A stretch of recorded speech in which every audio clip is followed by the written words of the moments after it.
ഞാൻ +2 കഴിഞ്ഞ് 1 year ACCA പഠിച്ചിരുന്നു. അത് പഠിച്ച് കുറച്ച് ടൈം കഴിഞ്ഞപ്പോൾ തന്നെ എനിക്ക് മനസ്സിലായി അതെനിക്ക് പറ്റിയൊരു എൻ്റെ പാഷൻ അവിടെ അല്ല, എനിക്ക് ഒട്ടും കംഫർട്ടബിൾ അല്ല. ഞാൻ ഡ്രോപ്പ് ഔട്ട് ചെയ്തു. കാരണം എന്താ വെച്ചാൽ ഞാൻ ACCA പഠിച്ചുകൊണ്ടിരിക്കുന്ന ടൈമിൽ തന്നെ വീഡിയോസ് എടുക്കുക, അത് എഡിറ്റ് ചെയ്യുക. എൻ്റെ ഫ്രണ്ടിൻ്റെ പേജിന് വേണ്ടിയിട്ട് വീഡിയോസ് എടുത്ത് കൊടുത്തിരുന്നു, അത് എഡിറ്റ് ചെയ്ത് കൊടുത്തിരുന്നു. കുറച്ച് കഴിഞ്ഞപ്പോൾ തന്നെ അവൻ ചോദിച്ചു ആ പേജ് ഹാൻഡിൽ ചെയ്യുമോ. അപ്പോൾ എനിക്ക് തോന്നി എന്തുകൊണ്ട് അത് മാർക്കറ്റിംഗ് ഫീൽഡിലൂടെ അത് കൊണ്ടുപോയിക്കൂടാ എന്ന ചിന്ത എൻ്റെ മനസ്സിൽ വന്ന്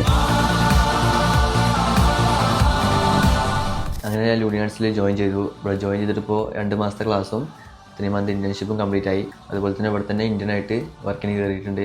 വീഡിയോ എഡിറ്റ് എഡിറ്റ് ചെയ്ത് കൊടുക്കുക എന്നുള്ളത് മാത്രമല്ല, ഒരു പേജ് എങ്ങനെ കോൺഫിഡൻസോട് കൂടി ഹാൻഡിൽ ചെയ്യുക എന്നുള്ളത് ഇപ്പോൾ മനസ്സിലായിട്ടുണ്ട്. SEO, Google ads, meta ads, അതുപോലെ തന്നെ ഇപ്പോൾ വളർന്നു വരുന്ന AI ആയാലും AIയിൽ കുറേ ടൂൾസും കാര്യങ്ങളൊക്കെ പരിചയപ്പെടാൻ പറ്റി. അത് വെച്ച് കുറേ വീഡിയോസും കാര്യങ്ങളും ക്രിയേറ്റ് ചെയ്തു. അതിപ്പോൾ കുറേ പേജിനായാലും ചെയ്തു കൊടുത്തിട്ടുണ്ട്.